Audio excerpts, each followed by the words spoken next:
அனுதினமும் இயேசுவோடு என்கிற இந்த காலை தியான நிகழ்ச்சிக்கு உங்களை அன்போடு அழைக்கிறோம். ஆண்டவர் அவரை பின்பற்றி வருகிறவர்களை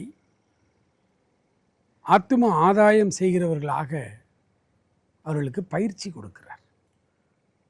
பழைய ஏற்பாட்டில் படித்து பார்த்தீங்கன்னா, என்ன பணிக்காக ஒரு மனிதனை அழைக்கிறாரோ அந்த பணிக்காக அந்த மனிதனை உருவாக்கும்படிக்கு நிறைய காரியங்களை ஆண்டவர் செய்வார். ஆயுள் காலம் முழுவதும் அதை படிச்சுக்கிட்டே இருக்கலாம். புதிய ஏற்பாட்டிலையும் பவுல் அப்போஸ்தலன், அவரோடு கூட இருந்த அப்போஸ்தலர்கள் எல்லாருக்குமே ட்ரைனிங் கொடுத்தார். இப்போ ஆண்டவர் மரித்து அடக்கம் பண்ணப்பட்டு வேத வாக்கியங்கள் உயிர்த்தெழுந்து பரமேறி சென்று விட்டார். இப்போ பரிசுத்த ஆவியானவரை அனுப்பி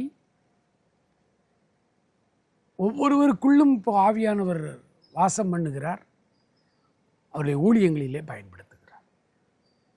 இப்படி ஊழியங்களிலே பயன்படுத்தும் பொழுது ஆண்டவர் தருகிற ஆச்சரியமான ஆவிக்குரிய அனுபவங்கள், அப்போஸ்தலர் நடவடிக்கைகள் முழுவதும் படித்து பார்த்தா 4 விதங்களில் ஆண்டவர் தம்முடைய ஊழியர்களை பயன்படுத்துகிறார். 1, கனவு. கனவின் மூலமாய் கடவுள் பேசுகிறார், இன்றைக்கும் பேசுகிறார். 2வது தரிசனங்கள். கனவுக்கும் தரிசனத்துக்கும் வித்தியாசம் உண்டு, உங்களுக்கு தெரியும். அயர்ந்து நாம் நித்திரை செய்யும் பொழுது நமக்குள்ளே வருவது கனவு. நாம் ஜெபித்து கொண்டிருக்கும் பொழுதோ அல்லது பிரசங்கித்து கொண்டிருக்கும் பொழுதோ நம்முடைய அகக்கண்களிலே சில காட்சிகள் தோன்றும், அது தரிசனம். 3வது அசரீரி குரல். ஆண்டவர் நேரடியாய் பேசுகிற அவருடைய சத்தம். 4வது ஞான திருஷ்டி, டிரான்ஸ்மூட் அப்படின்னு சொல்லுவாங்க. பேசிக்கொண்டிருக்கும் பொழுதே நமக்குள்ளே அப்படி ஒரு காட்சி, ஒரு ஞான திருஷ்டியில் நமக்கு தெரியும். காட்சி தெரியாது, ஆனால் பார்ப்பது போல நமக்கு ஒரு உணர்வு இருக்கும். அது ஒரு அற்புதமான ஆவிக்குரிய அனுபவங்கள். இந்த 4 அனுபவங்களுமே இதன் வழியாய் ஆண்டவர் பேசுவார்.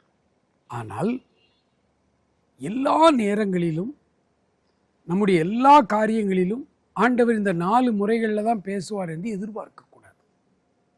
அப்படி எதிர்பார்த்து மற்றவர்களை விட தங்களை சிறப்பானவர்களாய் காட்டிக்கொள்வதற்கு இதுக்காகவே உபவாசம் பண்ணி ஜெபம் பண்ணி ஆண்டவருடைய சத்திய மார்க்கத்தை விட்டு விலகி போனவர்கள் நிறைய பேர் எனக்கு தெரியும். இன்றைக்கி அவங்க ஊழியம் செய்கிறாங்க, தங்களை அற்புத ஊழியர்களாக காட்டிக்கொள்கிறாங்க. மற்றவர்களை விட தனக்கு விசேஷித்த வரம் இருக்குது அப்படின்லாம் சொல்லிக்கொள்கிறாங்க. ஆனால் அதெல்லாம் ஹம்பக். ஆனால் இந்த 4 முறைகளிலே ஆண்டவர் பேசுவார், இன்றைக்கும் பேசுவார். எல்லா நேரங்களிலும் இதை எதிர்பார்க்கக்கூடாது என்பதுதான் வேதாகமம் தருகிற கருத்து. பவுல் அப்போஸ்தலனை அப்படித்தான் வழி நடத்தினார். அன்புக்குரியவர்களே, ஆண்டவரோடு அவரை பின்பற்றி அவரை இணைந்து நம்ம வாழ்கிற வாழ்க்கையில் எந்த விதத்திலும் ஆண்டவரால் ஒரு மனிதனோடு இடைவிட முடியும், தெளிவாய் பேச முடியும். இந்த முறையில் தான் பேசணும், அப்போ தான் நான் ஊழியத்துக்கு வருவேன் அப்படி இல்லை. திறந்த மனதோடு அவரை பின்பற்றணும், அவ்வளவுதான். இப்போ ஆண்டவர் நம்முடைய அக உணர்வுகளோடு, இன்ஸ்பிரேஷன் ஆஃப் த ஸ்பிரிட், அக உணர்வுகளோடு நம்மோடு பேசுவார். அதில் மிக மிக மிக பாதுகாக்கப்பட்ட நம்பகமான முறை ஒன்று தான். அதிகாலையில் எழுந்து நன்றாய் தோத்திரம் பண்ணி ஆண்டவருடைய சமூகத்தில் ஆவியில் நிறைஞ்சி ஜெபம் பண்ணிட்டு காலையில் உட்கார்ந்து அன்றைய பகுதிக்கான வசனங்களை, அதிகாரங்களை வாசிக்கும் போது கிரமமாய் வாசிட்டு வரணும். அப்படி ரெகுலர் பைபிள் ரீடிங், அன்றைக்குள்ள செய்தியை, அன்றைக்குள்ள அதிகாரங்களை வாசிக்கும் பொழுது ஆண்டவர் காலை வேளையில் அறிவை உணர்த்தி நம்ம கூட பேசுவார். அது மிக மிக மிக பாதுகாப்பான முறை. ஆனால் அதில் கவர்ச்சி இருக்காது. தரிசனம் பார்க்குற மாதிரி, சொப்பனம் பார்க்குற மாதிரி, அசரீரி குரலா அப்படி ஞான திருஷ்டியா இப்படிலாம் ஒன்றும் இருக்காது.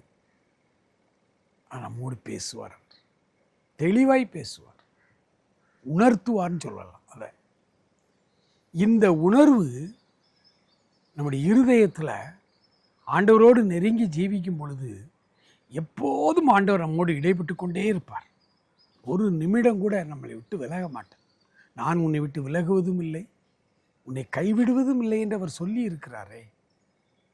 காலை வேளையில் ஆண்டவரே, நான் ஆவிலே நிறைந்து ஜெபித்து அன்றைக்குள்ள வேத பாடத்தை நான் கவனமாய் வாசிக்க, அதிகாலை வேளையில் குவைட் டைமில் அன்றைக்கு வாசிக்கிற அதிகாரத்தோடு என் மூலமாய் பேசும் என்று ஆண்டவர்கிட்ட கேட்போமா?